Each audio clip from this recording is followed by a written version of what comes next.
Good afternoon and good morning to everyone. Thank you all so much for registering for today's presentation. And for all of you who might be sharing this with team members after the fact, we are recording the presentation in its entirety. You will receive email within 24 hours of the session being completed, along with a link to get all of the handouts from today. My name is Chelsea Lambert, and I'm here with my partner and co-founder of the Legal Tech Media Group, Cathy Kenton. If you aren't familiar with our organization, we have our flagship mastermind program. We provide marketing strategy, message development, and tactical execution, which is quite timely as we're leading up to ABA Techshow here in just less than a couple weeks. So a lot of vendors in the space are scrambling to get things done, lots of last minute details to help you nail down today. So feel free during the course of the presentation to type those questions in, to shout out with things that you might need help with. Cathy and I are both here to provide as much support and help to you as the days of Techshow are dwindling and it's getting closer and closer. Cathy, if you have not met her in person, is one of the most experienced marketers in the space with over 25 years of experience leading sales and marketing teams, specifically marketing legal products to professionals in a variety of ways. Cathy, do you want to share a little bit about your background before we jump in? Hi there. Sure. Very briefly, I've been in your shoes. I was the VP of Sales and Marketing for 9 years for a practice management software company. So I have attended and exhibited at ABA Techshow for years as an exhibitor, and have worked with clients for the last 15 years to help them succeed at Techshow and other events and with other avenues. So I'm happy to help. I'm happy to share any information that we can provide, and look forward to doing so. Great. And my background as well is former VP of Marketing and CMO, also leading sales teams for various products and organizations that provide technology, case management, and marketing solutions to firms, and in-house counsel, also the publisher of Lex Tech Review and our Buyer's Guide series. Today, we are going to be focusing on your Techshow Marketing and Sales Survival Guide. So as we jump into each section, we're going to cover areas such as goal setting, pre and post show marketing strategies. You'll get a few handouts with samples today that will be incredibly helpful to you. As Cathy and I both mentioned, we've each done the show countless times. And I think every time you attend and exhibit at ABA Techshow, no matter what capacity your sponsorship level is, you walk away wishing that you would have done something differently, or that you would have had a different type of handout, or that you would have trained your team on something that they came across that you wouldn't necessarily have considered. And so today, what we're going to go through is all of those facets of what makes a great tech show and a profitable tech show and getting you the most return on investment. So for those of you who are attending for the first time this year, Cathy, do you want to share a little bit of the history of Techshow? You've got a tremendous amount of experience with both the ABA Techshow and Legal Week that just ended. So maybe comparison and a history of the demographics and why it's always been in Chicago. Okay, well, I'd be happy to. So, of course, ABA Techshow is offered by the American Bar Association, which is based in Chicago. So that's the reason that it's always been in Chicago. Over the years, it's been in a number of different venues. It was at the Sheraton, it was at the Hilton for a number of years, and as of last year, it was located at the Hyatt. I have to say I'm personally thrilled that it's been moved to the Hyatt. It's a much better venue for Techshow, both for vendors, for sponsors and exhibitors, as well as for the attendees. And I think that if you haven't been there before for Techshow. If you weren't there last year, you're going to really find it to be a rewarding experience this year.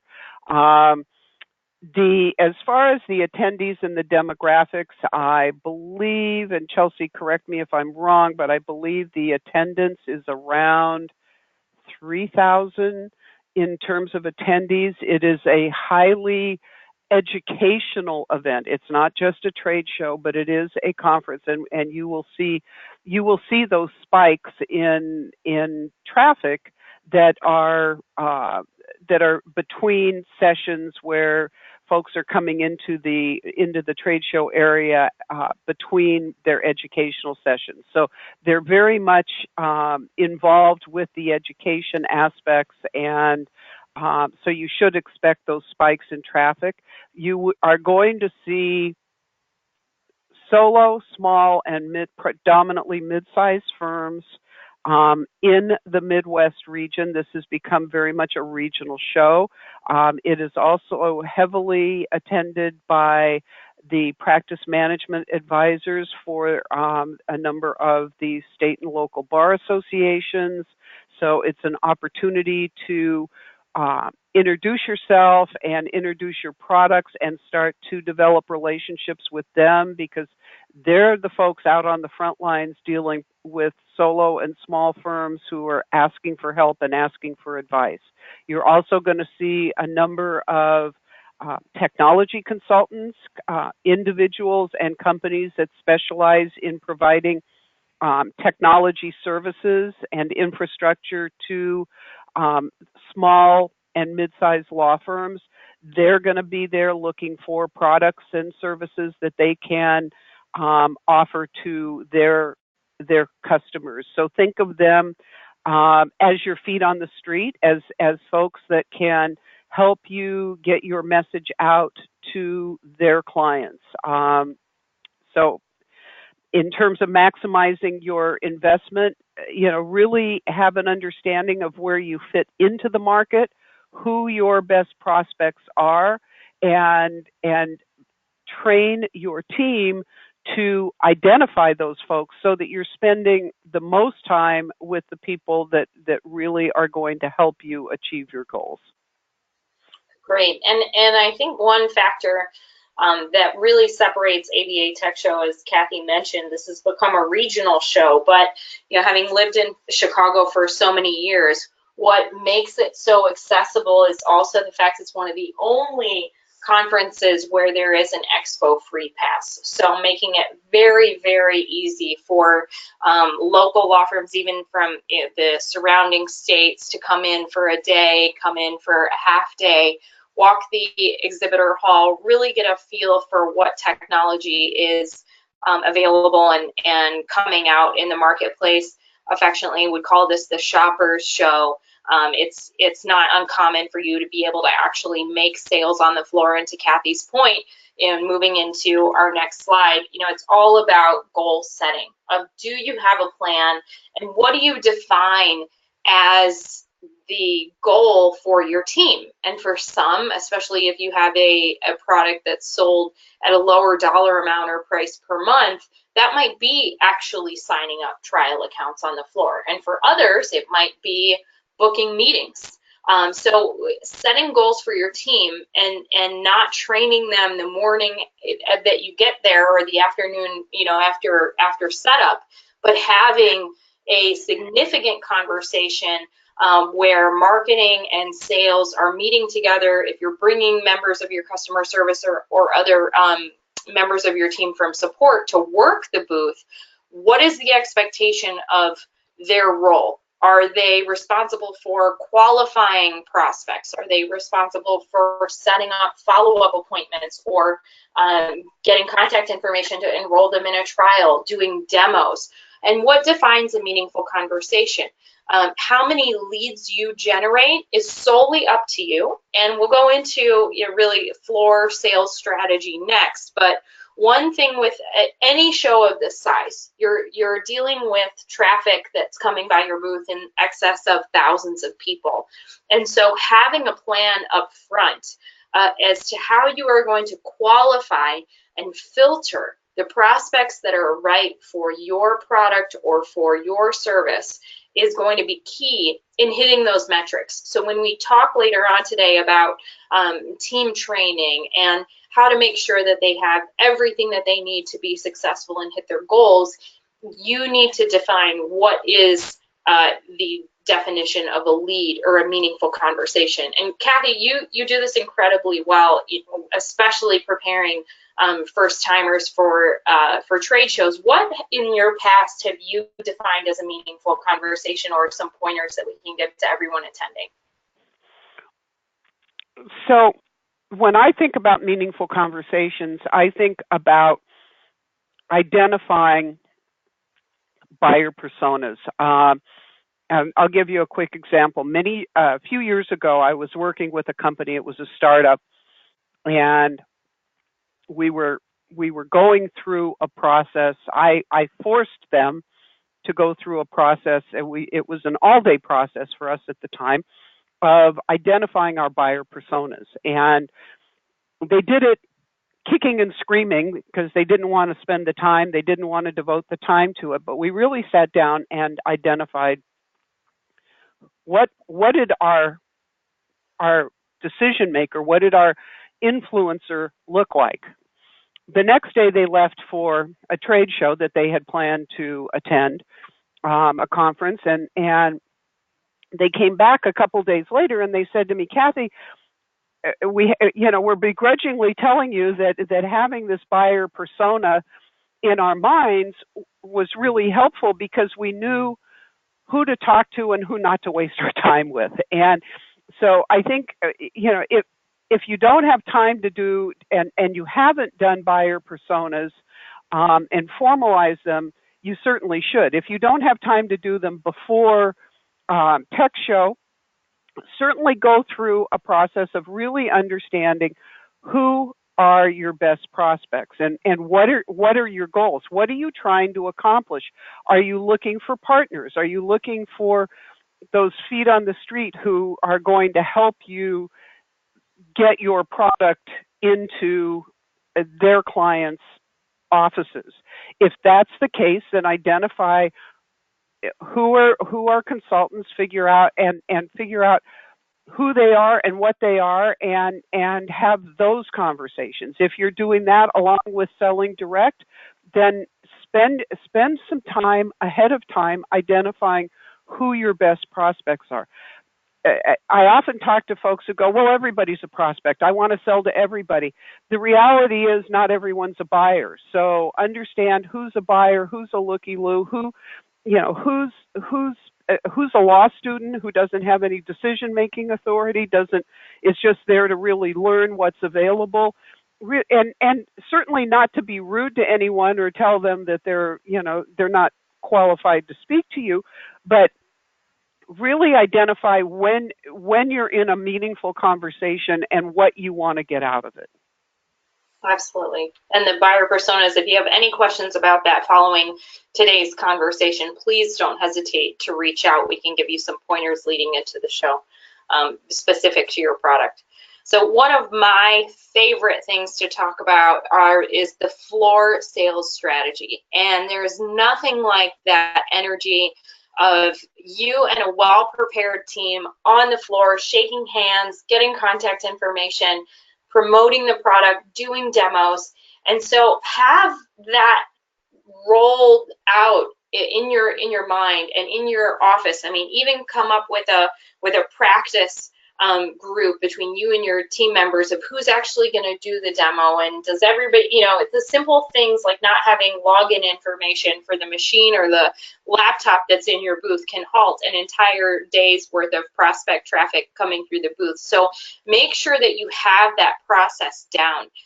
We actually have a system called Rock the Expo that takes your entire team through training. So if you have time to take that before the show, let us know, but really have a plan. Are you doing demos in the booth? Who's going to be staffing it? Take your team through the training exercise, and then also consider sales incentives and that align with the goals that you have set. So if it's a certain number of leads generated, if it's a certain number of follow-up appointments booked, if it's a certain number of potential referral or integration relationships, set some goals and then incentivize the team. I remember one year that we did Techshow, we had a few members of our customer success team with us, and we actually incentivized them like $20 for every demo that they set. And even though, yes, they're, for salespeople, they get commission on those accounts, it was just that little extra push. And to be honest, if you're already investing a tremendous amount in a 10 by 10 or a 10 by 20 or whatever the size of your sponsorship might be, that little bit of extra sales incentive or something like a team outing after the fact can go a long way. And then the last thing that I'll mention here before we move into some of the resources and handouts and communication strategy is, do not underestimate how exhausting it can be. So don't always rely on the same couple people. If you have the ability to rotate through staff members or give people a chance to go, take a walk or take a break in between, because you will get pitch fatigue. You will start to get exhausted as the days of the show progress, especially with all the extracurricular, activities and parties that Techshow is also filled with. So have a strategy. And then moving into that training process, this is probably one of the most critical assets that you can have when training your team. There's nothing worse than getting to a show and nobody knows when the breaks are. They don't know where to go. They don't know how the booth should look. And you can't always be there for everything. You can't always be there during every single break to help with the setup if you're sending staff and you're not going to physically be at the show yourself. So in the handouts that you'll get an email link to download, this is what we call a need to know sheet. And this is actually has information from when Techshow was at the Hilton, but you basically create one of these for your team for every show that they attend. And at a glance, it answers all the questions that they would typically ask you. What's included in all the boxes that are going to the show? Almost like an inventory list. When are the breaks? Where am I supposed to show up? Especially helpful if your team is not staying on site. If they're coming from an Airbnb or another hotel, this is really, really critical. When they're supposed to be there, when setup is, when teardown is, and it just eliminates all those questions. Like, how many times have you pulled out a schedule and said, when is the next break? When do we get to eat lunch? When is the keynote? And you'll also find that attendees are asking you for this information as well. So this is just a two-pager. This is laid out in the format of a 10 by 20 booth. We'll also include one that is laid out in the form of a 10 by 10. And just populate this information with what's specific to your booth layout or setup and give it to the team, not on the day that they get to the show. I put it everywhere. I send it to them in an email. We do it in the training session ahead of time. I pack them in the boxes. Anywhere that I can put a copy of this need to know sheet, you will find it, because it's something that becomes an asset and kind of a cheat sheet as the show goes on. So talking about sales strategy, converting a show lead. As Cathy mentioned, not everyone is a buyer. And so coming into the show, knowing that not everyone is going to be a perfect fit for your product, how do we qualify, separate, educate, and then close? And by close, we mean, what is that meaningful conversation, or what is that goal that you're trying to achieve? So as prospects are passing by your booth, as they're working their way down the aisle, how are you qualifying them? How are you making sure that they are that prospect? Do you have qualification questions that you're asking? Are you able to then separate those buyers and politely excuse the rest to go on their way by handing them a piece of swag, and then having a more meaningful, deeper conversation with the ones that are a fit for your product? Educating them through the use of content like case studies, handouts, maybe it is a demo, and then closing them into what is that next step. Never let go of a prospect or a potential partner without having that next step on the calendar. Where are we going to go from here? So that expectation is in their mind when you send them an email after the event is over, or invite them to a webinar, or other action step after that. So in your handouts, you'll also receive our Rock the Expo 3 sales techniques for expo floor sales, where you go through. This is just a quick handout training guide for your team who might be doing their first conference, and also a good refresher for experienced salespeople, as selling over the phone is very different than selling face-to-face. So you'll get that in your handout email to download after today's presentation.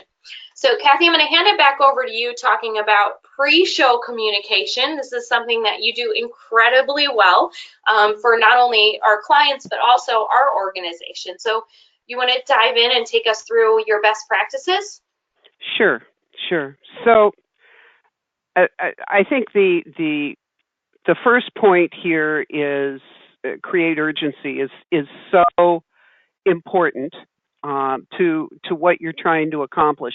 Remember that lawyers are busy people, and they tend to let things pile up, and then they put out fires. And that's really kind of the mindset of a lot, particularly with small firms. That's their mindset. So if you have an offer that is, come see me, and we'll explain to you why my product or service is better than everybody else's, nobody really cares. If you have an offer that directly relates to them and what their needs are, what their pain points are, and there's a deadline, there is urgency. So you have a show special, for example. You have something that, number one, what you want to do is you want to create some urgency that they want to come to your booth. There's some reason why they want to come to your booth. Now, maybe they have to come there in order to qualify for a special discount. Maybe and they may not know or totally understand why it's important to them to do it, but they know that, hey, they need to get by. Sometimes you can offer them a limited piece of swag, some kind of special swag that if they come and they qualify. So your urgency needs to be directly related to what your offer is. What are you going to offer at the event that's going to get people's attention? And what I try to tell folks in advance is, and I hope you will. This was a lesson I learned many years ago. You should never give away your product. If you're going to give something away, give away somebody else's product, give away someone else's software, find something that you can give away for free as a bonus. Or if you're offering a discount on your product, make it a limited time offer with the urgency. You have to take action by a certain date, and never give the first 30 days for free or the first 60 days for free. If you're going to give away 30 days for free, then tell someone, we'll give you 50% off on the first 2 months, the first 60 days, so that you want a financial commitment from your prospects, from your customers. Direct mail is great. It puts something in their hands. Sometimes what you can do with direct mail, if you really want them to come by the booth, if you're trying to do some kind of a limited time or limited special offer, you can do a postcard that they have to bring to the booth in order to qualify. It gets them into a mindset of, hey, I need to take these things and bring them with me. That was really, there was more direct mail done in years past. Now, of course, obviously direct mail is very expensive. It needs to be timely. I would strongly recommend that you work through email campaigns and social media to pre-promote any special offerings that you have. And then, of course, if you've got prospects in the area that you think are going to be, that would be interested in meeting with you at Techshow, go through your list now. Look at who your prospects are in the general geography for Techshow, and start communicating with them and setting up meetings with them. You can offer them a link to the free expo pass so they can, let them know that they can get in for free. Let them know, invite them to come to your booth and to be there and be part of it. They'll appreciate you for that. Agreed, and especially with the tight timeline that we have, coming up here in just less than a couple weeks. Direct mail is something you can also consider for post-show, which we'll get to here in just a little bit. So yeah, as another handout, you have an example of a pre and post-show email marketing campaign. You can include things such as a webinar or other educational material. Maybe it's a valuable download on your site before or after that you can mention during the course of speaking to prospects at the show. And then one of my favorite parts of ABA Tech Show is also the ability to do a tremendous amount of public relations and press outreach. This is a show that not only combines the prospects of mid-sized, small firm potential partners, referral contacts, but then also a who's who of the legal industry. Some of the greatest speakers in the country are Tech Show regulars when it comes to education, and not engaging them or making them part of your public relations strategies are often overlooked steps. So Cathy, together, with the amount of outreach that we do for ourselves and our clients leading up to Tech Show, this is something that, depending upon where you're located in the country or the specific bloggers or publications that you want to make sure that your product launch or product feature release or update gets mentioned in, this is a critical part of the strategy. Sales is one piece of direct conversations with prospects, but the afterglow of ABA Tech Show can go for at least a month. And part of that is making those public relations contacts on site, and then also the announcements that you are doing day after day after day. And Cathy, coming off of Legal Week, you are a master of the multi-day public relations strategy of different announcements on different days. So can you share some of your tips with us? Sure. So with public relations is people used to think, well, we'll do public relations because it's really free. We can put out press releases, and it really doesn't cost us anything to put out press releases. But in reality, there's a fair amount of work that goes in, and there's time and effort that goes into public relations. So if you're doing your own public relations, I strongly recommend that you study the digital press room, the Tech Show digital press room, and the opportunities there. You have the opportunity to create a media kit, and the deadline for that is actually the 15th. It's this Friday, so it's very timely that we're talking about this now, because you still have a few days to actually put that together. And on the Tech Show website, the exhibitor portion, there is contact information on who to provide it to and how to put together a media kit.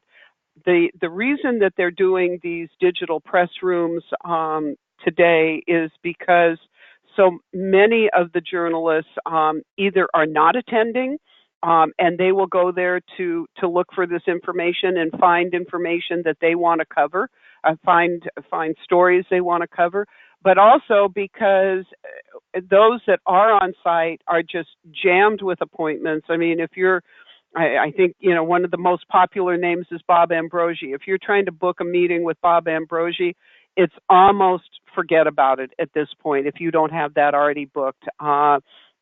He's very important, particularly for this market, for this segment of the market. When Bob speaks, people listen. They're interested in what he has to say and the products that he reviews. And so you certainly want to be able to get in front of him, but it may not be the best time and place. You may want to do an initial introduction to him if you don't know him already, and then try and set up a meeting with him after the fact when he's not quite as busy. Chelsea, if we can go back to that last slide. Okay, so there's a number of things that you want to be doing here. You've got press releases. We just came off of, as Chelsea mentioned, Legal Week, where we had I had a client that had both a product release and a partnership, a major partnership announcement, and it was a very significant announcement for legal tech in terms of this partner relationship. So rather than put those two items into one press release and send it out, we did that on two separate days, and essentially we got two bites of the apple. We got those folks who knew this partner and knew how important this partner was. We got that coverage, and we got that covered really well. And what we put it out on the wire. We weren't able, unfortunately, because of timing and the way things came together, we weren't able to do a lot of prearranged meetings at the show with press, but we covered the press with our PR announcements and did a lot of outreach through social media. So we used our LinkedIn and Twitter accounts and opportunities to really get the message out, both about the product and then separately about the partnership relationship. So think about those things. Think about what you're trying to accomplish. Are you announcing new product? Are you announcing enhanced product? Are you announcing a partner program? Is there something? Are you announcing a benefits relationship type program? What is it that you're trying to announce, and how is that going to help you get attention at the event? On-site, and that's what you'll want to do through media outreach. On-site meetings, of course, if you can get those arranged in advance, those are really beneficial. Content generation and collateral really kind of goes hand in hand.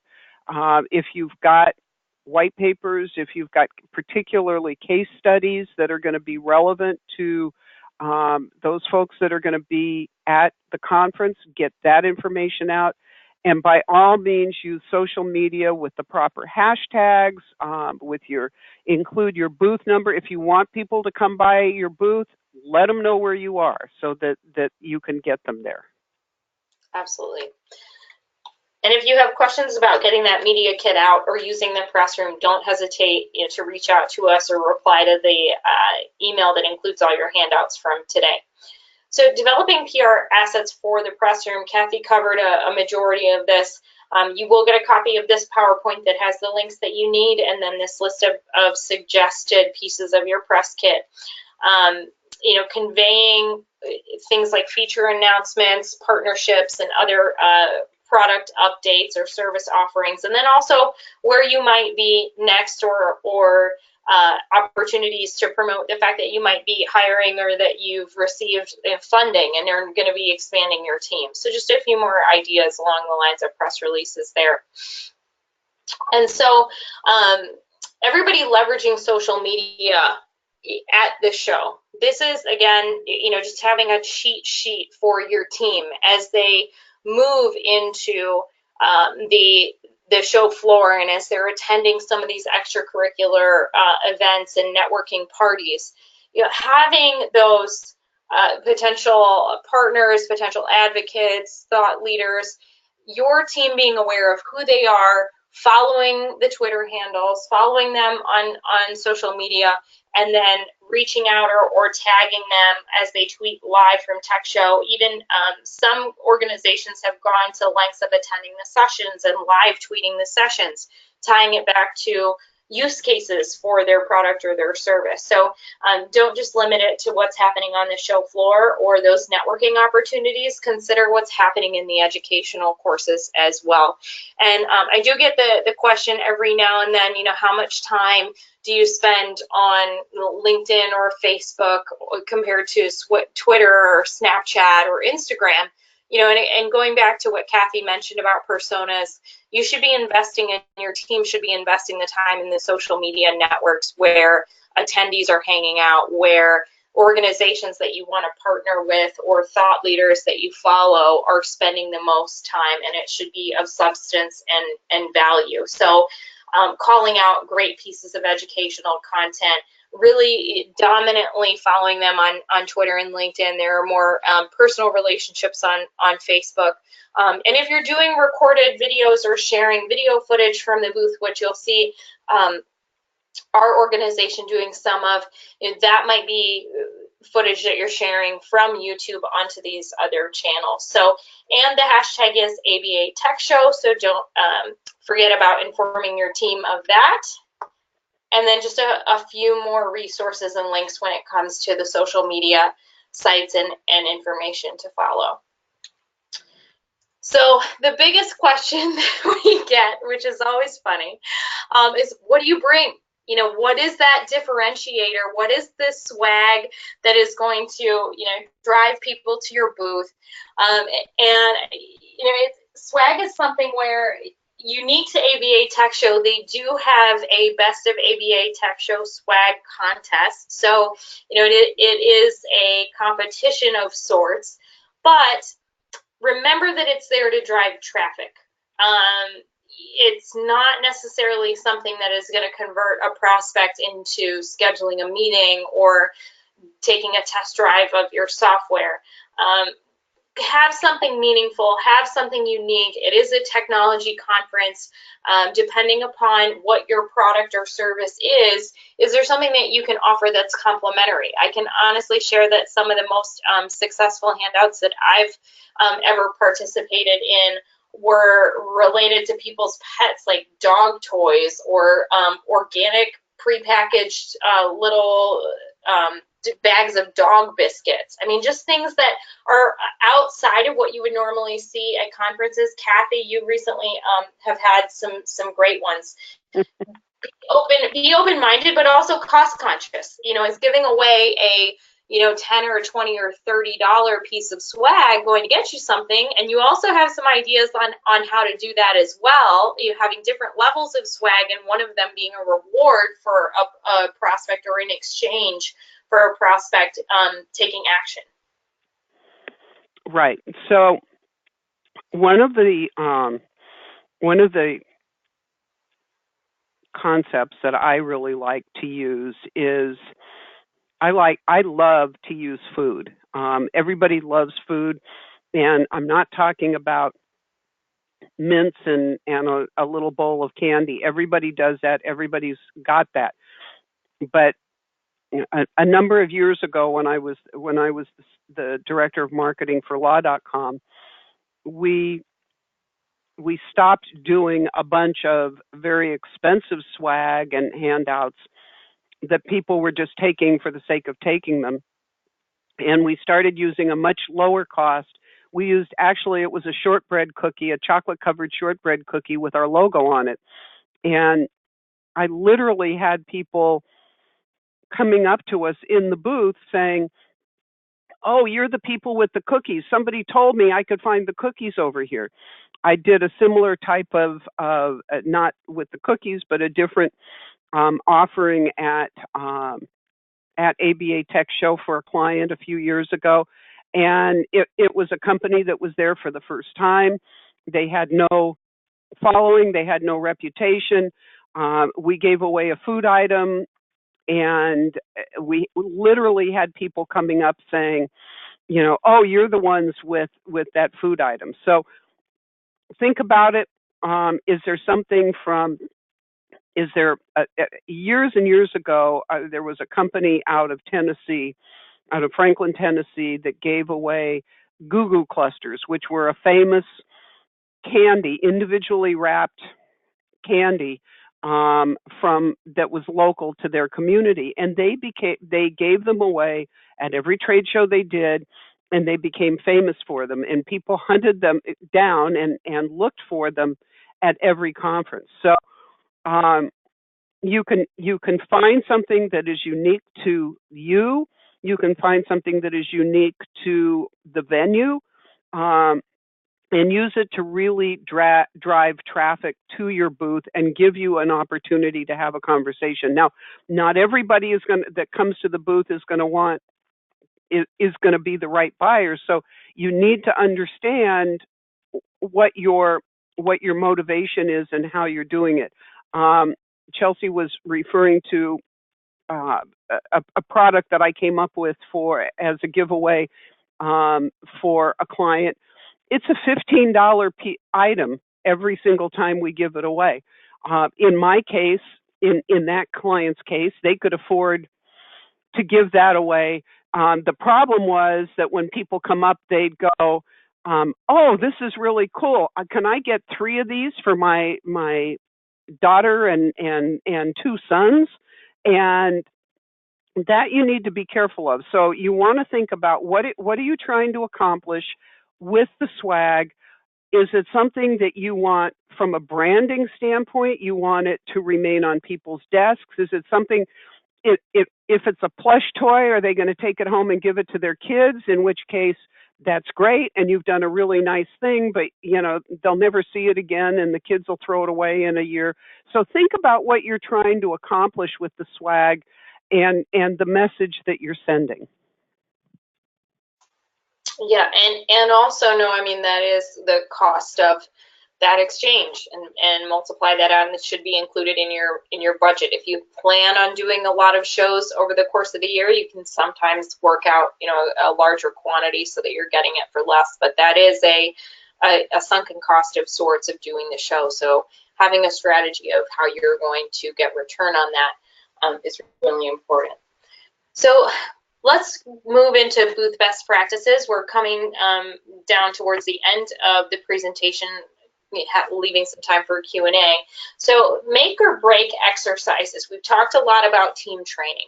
Have an elevator pitch and practice it. So there should be one, if not more, of preparatory exercises. If you are losing people, like let's just say a stranger or a family member, you're explaining to them what you do and it's more than a couple sentences and it doesn't have a value proposition folded in, we need to shorten it, we need to condense it. So imagine that, 20, 30 seconds, 90 seconds at most in an elevator of what is that hook? What is the attention grabber? What is something that will get you that next minute or 2 minutes to explain how your product or service can benefit them? And is it going to make them a better lawyer? And just get right down to it. This isn't something where they're walking by and they're signing up for an infomercial that's 30 minutes long. You've got a finite amount of time to capture their attention and reel them in.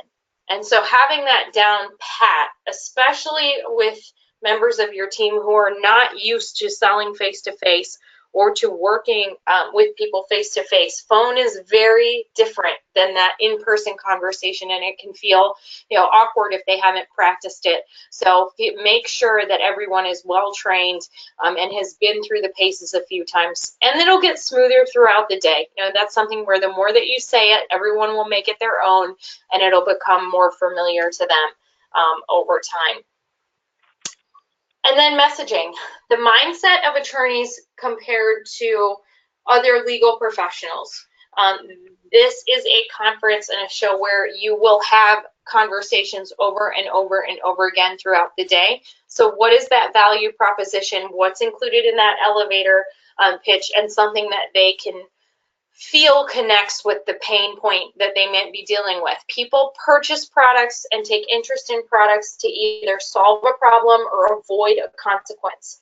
So depending upon where your product or service delivers the most value and speaks to either of those situations is what you should be focusing on when it comes to messaging and those elevator pitch portions of your day. And then booth etiquette. So Cathy and I think we share quite a few pet peeves when it comes to this. When I walk by a booth and everyone is staring down at their phones, does anyone here want to engage with one of those representatives?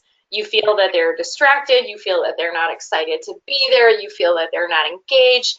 Body language is everything at a show like this. So, as much as, we don't all love to stand for 14 or 18 hours over the course of the day, which also speaks to that staff rotation, just make sure that everyone knows, the not to do items, the being on your phone, eating in the booth, leaving a teammate stranded who knows absolutely nothing about your product suite, so that when somebody comes up and asks them a question, they feel awkward and uncomfortable and embarrassed. It's not a good face for your brand, and can really hurt you when it comes to getting ROI and having those meaningful conversations. Any pet peeves that you want to share, Cathy, before we move on? Well, I really want to kind of add an exclamation point to what you just said, Chelsea, because it's first impressions are so important. And if when I walk by a booth and everybody's looking at their phones or looking at their computers, working on a project, I have no desire. I feel like they don't want to be there, so I don't want to talk to them. If you're staffing with people who don't want to be there, you're going to get what you get. And if your team is too busy to be there, if you're sending executives and they've got important meetings and other projects going on, that probably is not the best representation. I recognize that we have a lot of small companies at these events, and you don't have huge staffs. You don't have people that you can afford to send while you're doing other things. But remember that you've spent a lot of money to be there, and if you can't dedicate the resources, the human resources, you shouldn't spend the money for the booth. So now that I'm assuming that everyone here has already paid for their sponsorship and their booths. So figure out now how you're going to cover your booth and what your commitment to it is, and make sure that you've got the proper attendance and the proper representation. And I tell my clients, those that I can work with, I tell them that I don't even want their phones out to be checked in a lull. If if you're giving them breaks, they can go check their email. They can respond to email. They can do their Facebook or their texting or whatever it is on their break. But phones are not even to be out in the booth at all. No, the temptation is there all the time. And it's always when you pick it up to check that email that somebody decides to walk by. Right. Exactly. Without fail. And then moving into post-show communication. So in your handout, you do have a sample. One of my favorites is that webinar. If you are able to get interested parties into a webinar within 1 week of the show being finished, or at least registration happening within 1 week, you have kept them engaged. You have carried on that energy. And yeah, that is one of the most important pieces of how you treat or behavioral methods of how you treat your lead list after the fact. You have spent all this time, money, energy, staff, shipping, the teardown, all of that to get this list. Get them engaged as quickly as you possibly can afterwards. And as Cathy, I'm sure will share here in just a second, this isn't an afterthought. Have a plan beforehand and have everything set up ahead of time, because guess what? When it's all said and done and over, you're exhausted, and setting up an email campaign or getting a mailer ready to go out, and all you should have to do is upload the list and let it run. So, I mean, Cathy, you're a pro at this, and also a pro at holding everybody accountable, making sure that the I's are dotted and the T's are crossed before we even get to the show. Well, that's long been one of my primary messages to clients is plan what you're going to do afterwards before you even get there. And unfortunately, it doesn't always happen. I have a client right now who was at Legal Tech at Legal Week with almost 2 weeks ago now. I'm still waiting for their list. They insisted on going through and making notes on their leads from the show before we imported them into our CRM and our marketing automation program, where we're waiting to send out emails and I can't even get the list. I have the list, I have the raw list, but my client said, no, I want to go make notes before it gets imported. And it's now 2 weeks later and we haven't sent anybody anything. So my message to them and to you is, don't fall into that trap. If you want to make notes on your on your leads, do it at night after the show ends, or do some qualifying on your devices so that information is there. You can get it immediately into your marketing automation system and have it all scheduled so that when you don't even need to push a button anymore. You come home, the emails are going out, your contacts are in your CRM and marketing automation, and everything's happening automatically, and you can work on your hot prospects at that point.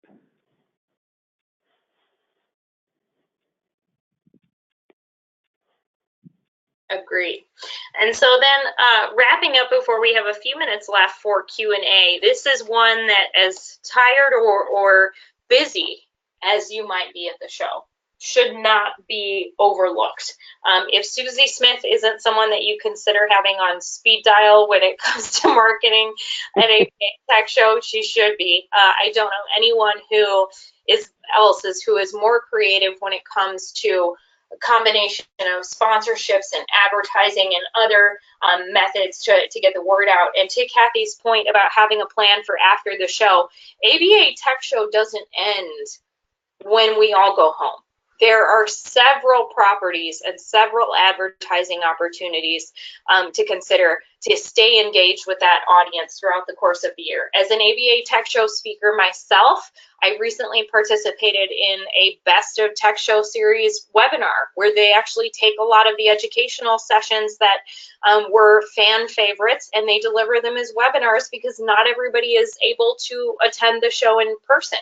And booking your 2020 booth on site when the opportunity arises or when you have the ability to have a meeting is something that we can't stress enough. It is one of the most popular events of the year. I would consider it in the must-do top 3 events if you are serious about making a name for yourself and your organization in the space.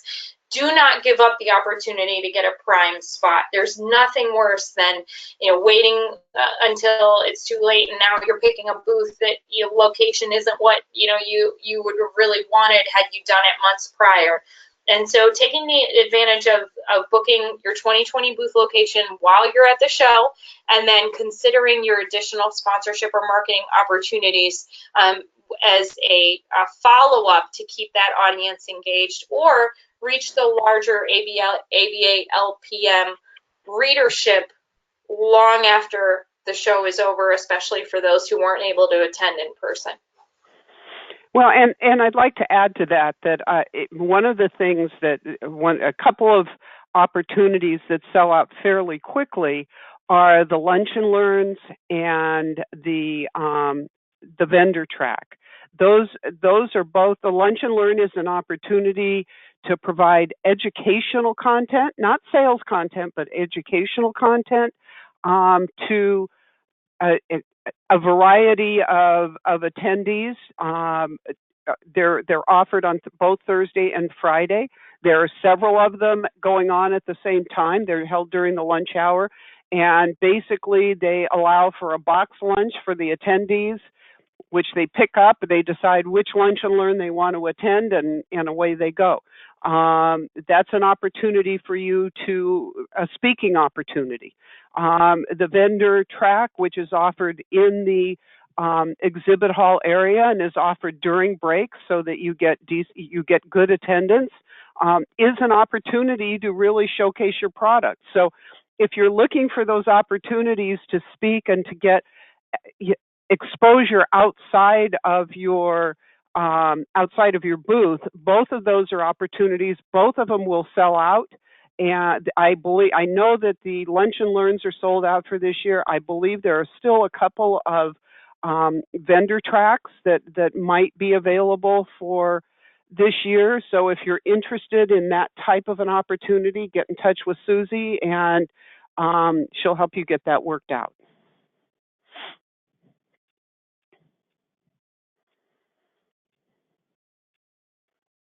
Chelsea? Yes, we have, there we go. We have just a few minutes left for Q&A, so feel free to enter your questions into the questions pane. Any specific guidance, question coming in from a member of the Startup Alley competition. Congratulations, by the way. Any specific guidance we have for startups in the competition or startups in general? And Cathy, I mean, you are in the midst of coaching one of our own clients through this process for the first time for them. What advice can you share with our audience? For specifically for the Startup Alley, Correct. I would say your presentation is important. Don't focus it around you and your mission. Focus it on what's in it for them. What if I'm sitting in the audience? What's in it for me to want to learn more about your product and why you're doing it? I don't care about your company's mission or your goals. I don't really care about whether you're funded. I want to know what how this product is going to change my life. And don't tell me I'm going to work smarter, not harder. So, your presentation is important, but remember that there's really 15 winners in the Startup Alley, and those are the 15 companies that are the finalists. The one company that wins the presentation portion is going to be important. That's a great win, and it gets you some benefits. But beyond that, I mean, can anyone tell me who won last year? That's really not what's important about this event. What's important about your opportunity here at Startup Alley are the conversations you're going to have during exhibit hours at your Startup Alley booth space. I couldn't agree more. And you make a great point of, not using the same messaging as we've seen so many companies do. It should be about the problem that you solve, the value that you bring, who you're helping, and having a presentation that incites excitement so that you have attention coming to your booth, so that you're making the most of your time there. This is probably the only time that anyone will ever get a booth discounted or exhibitor space discounted to the point that they do for Startup Alley participants. So make the most out of every minute that you have at the show. Do as many interviews or line up as much of that media participation as you can. As a Startup Alley participant, if you aren't currently working your own media list of bloggers and outlets and planning for what your marketing and public relations coverage is going to be after the show and incorporating that in, that's something that you should also consider. Presentation being, one of how you're going to wow everybody on pitch night, and then two, how will you carry that excitement, engage in those meaningful conversations at your booth, and then move that into messaging and news and excitement and that afterglow long after ABA Tech Show is over. Any other questions from participants before we wrap up today? Just a couple housekeeping notes. You will receive an email with a link to download all of the handouts, view the recording of today's presentation, and get a copy of the PowerPoint with all of the links that we included within the next 24 hours. You can feel free to forward or share that with members of your team. Use the training guides. We highly encourage you to take advantage of everything that we've put together for you today. And last call for questions before we close out. This is our direct contact information. So Cathy and I can both be reached at Cathy at LegalTechMG or Chelsea at LegalTechMG. These are our direct phone lines. And then information about Legal Tech Media Group and the tactical and strategic services that we provide is available on the website, including pre or post-show communication help. So if you're racing to get everything done or you're running into a problem getting ready for the show, please don't hesitate to reach out to us. We can probably make a couple phone calls and get it handled. Well, thank you for joining us today. Thank you, everybody. And we'll talk to you again soon, and we will see you at the show. Have a great rest of your day.